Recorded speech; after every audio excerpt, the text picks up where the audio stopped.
अस्सलामुअलैकुम, welcome to my channel. I am Salim's lecture. आज का टॉपिक है हमारा dehydration of monosaccharides and oligosaccharides. Previous lecture में हमने डिस्कस किया था oxidation, reduction, reducing and non reducing sugars. Start करते हैं dehydration of monosaccharide and oligosaccharide. देखिए, अगर हम मोनोसैकेराइड की पहले बात करें, सिंपल शुगर होती है। We know about this that monosaccharide, oligosaccharide, polysaccharide, all of these are classification of carbohydrates. हमारे पास मोनोसैकेराइड शुगर मौजूद है। हमने क्या करना है, डिहाइड्रेशन करवानी है। Dehydration means removal of water.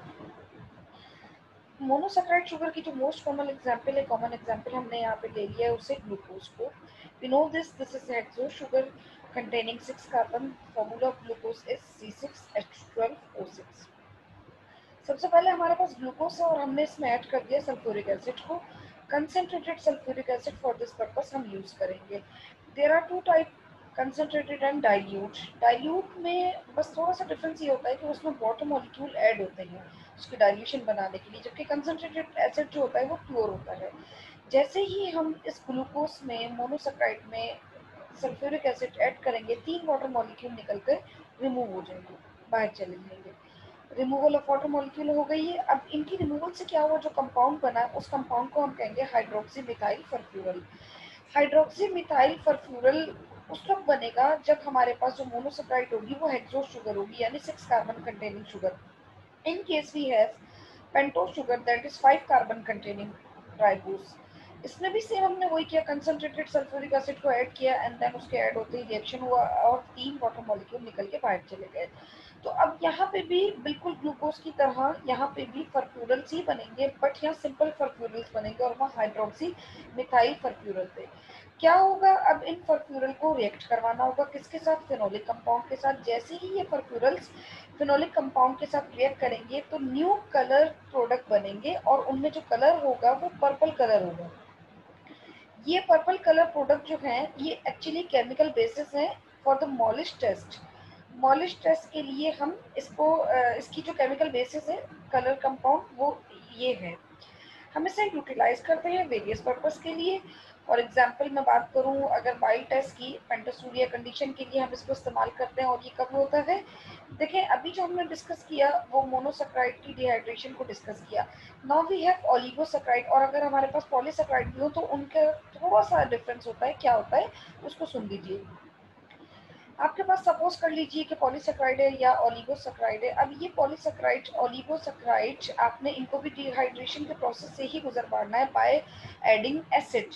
But होता ये है कि जब हम एसिड ऐड करते हैं तो पहले वो पॉलीसैकेराइड टूट करके अपने, वो कॉम्प्लेक्स फॉर्म है, अब वो टूट करके पहले अपनी सिंपल फॉर्म यानी ओलिगोसैकेराइड जो कि कॉम्प्लेक्स से कम कॉम्प्लेक्स है, पॉलीसैकेराइड ज्यादा कॉम्प्लेक्स फॉर्म है, एंड देन फिर ये ओलिगोसैकेराइड टूट के सिंपल फॉर्म मोनोसैकेराइड में कन्वर्ट होगी और उसके बाद सेम वही रिएक्शन होगा। अब यहाँ पे आ जाइए, इसके बाद देख लीजिए, जैसे सपोज कर लें आपके पास पॉली ओलिगोसैकेराइड थे, आपने उसमें एसिड ऐड किया, वो टूट करके मोनोसैकेराइड में सिंपल फॉर्म में कन्वर्ट हो गए। Now we have simple form that is ribose. हमने क्या किया, इस राइबोस में हाइड्रोक्लोरिक एसिड को ऐड किया। जैसे ही हाइड्रोक्लोरिक एसिड को ऐड किया तो यहाँ पे भी फर्फ्यूरल्स बन गए, वहां भी फर्फ्यूरल्स बने थे सल्फ्यूरिक एसिड के ऐड करने से, यहाँ भी फर्फ्यूरल बने हाइड्रोक्लोरिक एसिड ऐड करने से। वहां हमने फर्फ्यूरल को रिएक्ट करवाया था फिनोलिक कंपाउंड से, यहाँ हम रिएक्ट करवाएंगे ऑर्सिनॉल से। वहां जो कलर प्रोड्यूस हुआ था वो पर्पल कलर था, यहाँ जो कलर प्रोड्यूस होगा वो ग्रीन कलर होगा। और ये टेस्ट काफ़ी यूजफुल है डिटेक्शन के लिए। कौन सी शुगर को डिटेक्ट करने के लिए, जाइलोस शुगर को। जाइलोस शुगर पेंटोस शुगर के लिए हम यूज कर रहे होते हैं टर्म। अब एक कंडीशन होती है जिसको हम कहते हैं पेंटासूरिया, मतलब यूरिन में इस जाइलोस का आना, इसका मौजूद होना, इसका पाया जाना। इसको डिटेक्ट करने के लिए जो हम टेस्ट करते हैं वो बाइल्स टेस्ट होता है। Next we have osazone formation. Osazone formation क्या होती है, देखिए we have reducing sugar and as well as we have non reducing sugar. क्या होती है, प्रीवियस लेक्चर में इसे डिफाइन किया गया था। अगर किसी ने नहीं सुना तो डिस्क्रिप्शन में लिंक अवेलेबल है, आप उसे सुनकर अपना कॉन्सेप्ट क्लियर कर सकते हैं। If you have clear concept तो आपको अभी ओसाजोन फॉर्मेशन समझ आ जाएगा। हमने क्या करना है, हमारे पास एक टारगेट है, ओसाजोन हमें बनाने हैं, इसकी फॉर्मेशन करनी है। For this purpose we need which type of sugar, we need reducing sugar. हमने क्या किया इस पर्पस के लिए, रिड्यूसिंग शुगर को पिकअप किया। हमें मालूम है कि glucose, fructose, mannose, lactose, maltose, all of these are reducing sugar, इनके जो एल्डिहाइड या फंक्शनल ग्रुप लाइक एल्डिहाइड और कीटोन ये जो होते हैं फ्रीली अवेलेबल होते हैं रिएक्ट करने के लिए, जबकि मालूम है हमें नॉन रिड्यूसिंग शुगर की एग्जांपल सक्रोज है, उसके जो एल्डिहाइड या कीटोन ग्रुप जो होते हैं नॉन रिड्यूसिंग शुगर के वो फ्री अवेलेबल नहीं होते, जिसकी एग्जांपल सक्रोज अभी बताइए आपको। ओके जी, किस तरीके से ये ऑक्सीजन फॉर्मेशन होती है हमें मालूम था, हमें इसके लिए रिड्यूसिंग शुगर चाहिए थी। ओके, हमने अरेंज कर ली। मैंने एक एग्जांपल यहाँ पे यूज की, glucose. I know that glucose is reducing sugar. मैंने क्या किया, आप क्या करेंगे, फिनाइल हाइड्रोजीन एसिटिक एसिड में होता है, हमने क्या करना है, फिनाइल हाइड्रोजीन इन एसिटिक एसिड बॉईल कर देना है, इसमें ऐड कर देना है किसको, ग्लूकोज को। जैसे ही हम इन रिड्यूसिंग शुगर यानी ग्लूकोज को फिनाइल हाइड्रोजीन के साथ बॉईल करेंगे, प्रोडक्ट बनना शुरू हो जाएंगे। First of all intermediate molecule बनेगा, जिसे हम यहाँ पे आप देख रहे हैं, कह रहे हैं कि ग्लूको हाइड्रोजोन, एंड देन हमें फाइनल प्रोडक्ट मिल जाएगा ग्लूकोसाजोन। ये ओसाजोन फॉर्मेशन हो गई है। ये इंटरमीडिएट प्रोडक्ट और जो फाइनल प्रोडक्ट हुआ करेगा वो किस पर डिपेंड किया करेगा, थोड़ा सा मुख्तलिफ हुआ करेगा। वो डिपेंड करता है हमने जिस किस्म की रिड्यूसिंग शुगर को पिकअप किया है। यहाँ पे मैंने ग्लूकोज को पिकअप किया तो प्रोडक्ट बन गया ग्लूकोसाजोन। ओके, एक न्यू चीज सुन लीजिएगा। सपोज कर ले मेरे पास कुछ स्टूडेंट का ग्रुप है और मैंने उन्हें ओसाजोन फॉर्मेशन के लिए कुछ रिड्यूसिंग शुगर्स दे दी हैं। कुछ ने रिड्यूस ये ऑक्सीजन फॉर्मेशन करवाई और उनके पास जो प्रोडक्ट आया फाइनल, कुछ ऑक्सीजन फॉर्मेशन ऐसी हुई कि उसकी शेप जो थी निडल शेप आई, जबकि कुछ के पास सनफ्लावर शेप आई और कुछ के पास पाउडर पफ शेप आई। तो इनमें फ़र्क क्या होता है, देखिए डिफरेंट शुगर डिफरेंट शेप के ऑक्सीजन बनाने में रोल प्ले करती हैं। लाइक अगर आपके पास ग्लूकोज है, फ्रक्टोज है, मैनोस है, तो ये तीनों शुगर्स क्या करेंगी, ये आपको प्रोवाइड करेंगी needle shape osazone. If you have maltose तो वो आपको प्रोवाइड करेगी sunflower shape osazone. If you have lactose तो वो आपको प्रोवाइड करेगी पावर पफ शेप ओसाजोन। यहाँ पे अब हम स्टार्ट करते हैं ग्लाइकोसाइड के बारे में। ग्लाइकोसाइड होते क्या है, देखिए ग्लाइकोसाइड एक मॉलिक्यूल है जो कि मिलकर बना है दो डिफरेंट मॉलिक्यूल से। वो दो मॉलिक्यूल आपस में सिमिलर भी हो सकते हैं, एक दूसरे से डिफरेंट भी हो सकते हैं। दो मॉलिक्यूल कंबाइंड होंगे तो ये एक ग्लाइकोसाइड मॉलिक्यूल बनेगा। अगर प्रीवियस लेक्चर आपने लिए हो तो उसमें काफ़ी मैं समझा चुकी हूँ ओ ग्लाइकोसाइडिक बॉन्ड और एन ग्लाइकोसाइडिक बॉन्ड को, लिंकेज भी हम इसे कहते हैं। O glycosidic linkage and N glycosidic linkage होता क्या है, देखिएगा। आपके पास होंगे कार्बोहाइड्रेट्स, मोनोसेक्राइड भी हो सकती है। अब आपको पता है कि classification monosaccharide, disaccharide and polysaccharide. Suppose कर लीजिए आपके पास मोनोसेक्राइड है, most common example this is glucose. आपके पास एक तरफ कार्बोहाइड्रेट है और जिस कौन सी क्लास है, मोनोसेक्राइड है, और ग्लूकोज आपने ले लिया। अब ये ग्लूकोज क्या करेगा, यहाँ आपको दिखाई दे रहा है कि कंबाइंड हो रहा है, रिएक्ट कर रहा है किसके साथ, पॉसिबल है कि जो दूसरा मॉलिक्यूल हो वो भी कार्बोहाइड्रेट मॉइटी से ही हो, वो भी कार्बोहाइड्रेट ही हो। अगर मैं दूसरी एग्जांपल ले लूँ, let's suppose again glucose ले लिया, तो you know this very well that when two glucose molecule combine together maltose is formed।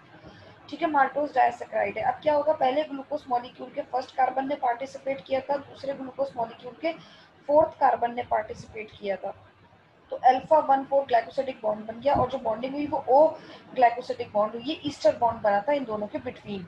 ठीक है, अब ये दोनों कार्बोहाइड्रेट थे, दोनों के कंबाइन होने से एक ग्लाइकोसाइड इस तरीके से बन जाता है। सपोज कर लीजिए इस दफा कोई नॉन कार्बोहाइड्रेट मॉइटी हो। Non carbohydrate moiety means I am talking about lipid भी हो सकता है, प्रोटीन भी हो सकता है, कुछ और भी हो सकता है। सपोज कर लीजिए इस दफा आपके पास प्रोटीन है, कार्बोहाइड्रेट नहीं बल्कि नॉन कार्बोहाइड्रेट मॉइटी प्रोटीन है, और वो प्रोटीन किसके साथ कंबाइंड हो रही है, यहाँ पे इस तरफ कार्बोहाइड्रेट है। तो वही एग्जांपल मैं ग्लूकोज की ही रख लेती हूँ इजी समझाने के लिए।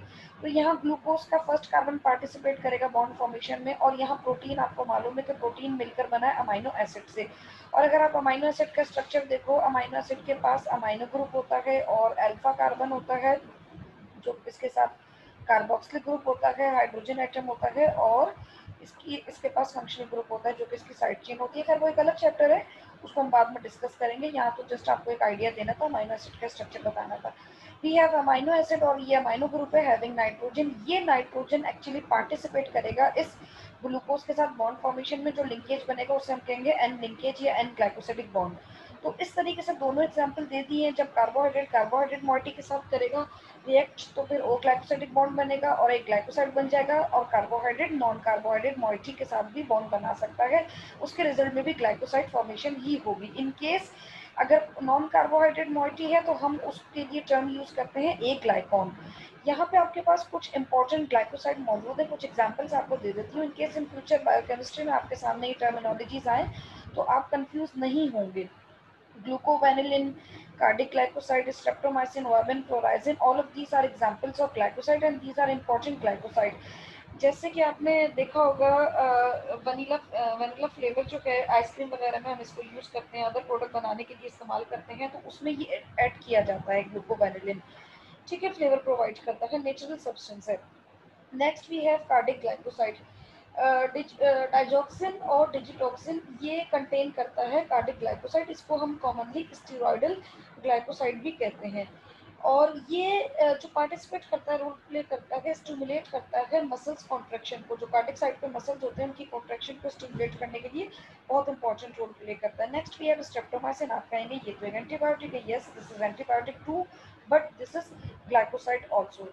अब ये जो ग्लाइकोसाइड है स्ट्रेप्टोमाइसिन, हम इसको यूज करते हैं बैक्टीरियल इन्फेक्शन को ट्रीट करने के लिए। कौन सा बैक्टीरियल इन्फेक्शन? ट्यूबरक्लोसिस। कौन रिस्पॉन्सिबल है इसके लिए? माइकोबैक्टीरियम ट्यूबरक्लोसिस है, जो कि टीबी की बीमारी कर देता है। ट्रीटमेंट के लिए स्ट्रेप्टोमाइसिन यूज की जाती है। वर्बिन भी है फोर्थ ग्लाइकोसाइड है, और ये रिस्पॉन्सिबल होता है ब्लॉक करने के लिए सोडियम पोटेशियम एटीपीएस को। इसके अलावा एक्टिव ट्रांसपोर्ट ऑफ सोडियम को ब्लॉक करने के लिए ये ऑर्बिन इस्तेमाल होता है, इनहिबिटर के तौर पर भी हम इसे लेते हैं। नेक्स्ट यू है फ्लोराइजिन। अच्छा जी, फ्लोराइजिन जो है ये भी इनहिबिटर के तौर पर भी एक्ट होता है, और इसके अलावा रीनल डैमेज इन एनिमल में भी इसका बहुत ज़्यादा रोल प्ले करते हुए देखा गया है। In case you have any question, any confusion, आप कमेंट कर सकते हैं, वहाँ पे अपना कॉन्सेप्ट क्लियर कर सकते हैं। चैनल को लाइक ज़रूर कीजिएगा, सब्सक्राइब ज़रूर कीजिएगा। Thank you so much for listening me, take care.